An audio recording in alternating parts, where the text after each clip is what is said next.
പിന്നെ അവൻ പള്ളിയിൽ ചെന്ന് ദൈവരാജ്യത്തെ കുറിച്ച് സമ്മതിപ്പിച്ചും കൊണ്ട് 3 മാസത്തോളം പ്രാഗൽഭ്യത്തോടെ പ്രസംഗിച്ചു. ധൈര്യത്തോടെ പ്രസംഗിച്ചു. യേശുവിനെ കുറിച്ച് പറയുമ്പോൾ തൻ്റെ ഇടത്തോടെ പറയണം. യേശുവിനെ കുറിച്ച് പറയുമ്പോൾ പ്രാഗൽഭ്യത്തോടെ പറയണം. അവിടെ ദൈവരാജ്യത്തെ കുറിച്ച് എഴുതിയിരിക്കുന്നു എന്ന് പറയുമ്പോൾ ദൈവരാജ്യത്തിന്റെ പിന്നിൽ, ദൈവരാജ്യത്തിൽ ഒരു രാജാവില്ലേ, ആ രാജാവിന്റെ പേരാ യേശു എന്ന്. നീ രാജാവിനെ കുറിച്ച് പറയുമ്പോൾ രാജ്യം ഇറങ്ങി വരും. നീ രാജാവിനെ കുറിച്ച് പറയുമ്പോൾ രാജ്യം പ്രവർത്തിക്കാൻ തുടങ്ങും. പുരുഷാരത്തിന്റെ മുമ്പാകെ ഈ മാർഗത്തെ ദുഷിച്ചപ്പോൾ അവൻ അവരെ വിട്ട് ശിഷ്യന്മാരെ വേർതിരിച്ചു.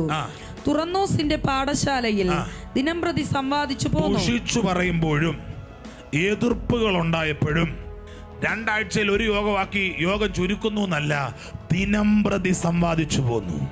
ദിനംപ്രതി പ്രതികൂലങ്ങളുടെ നടുവിലും യേശുവിനെ പറഞ്ഞുകൊണ്ടിരുന്നു. പ്രതികൂലങ്ങളുടെ നടുവിലും ക്രൂശിനെ ഉയർത്തിക്കൊണ്ടിരുന്നു. വെല്ലുവിളികളുടെ നടുവിലും സുവിശേഷത്തിനു വേണ്ടി നിന്നു. എത്ര കാലം നിന്നു? 2 കൊല്ലം നിന്നു. ആരോടൊക്കെ പരിശുദ്ധാത്മാവ് പറയുന്നു, പിടിച്ചു നിൽക്കണം.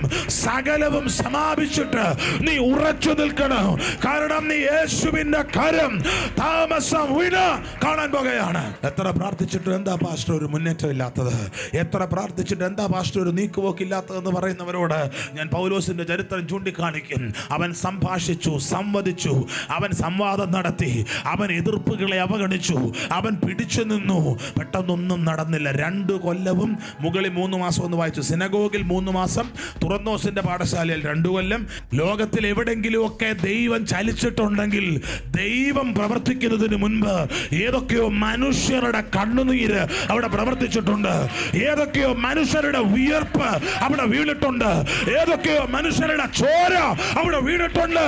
എന്നോട് കർത്താവ് പറയുന്നു, ഭക്തന്മാരുടെ വിയർപ്പും ഭക്തന്മാരുടെ രക്തവും ഈ ദേശത്തുണ്ട്.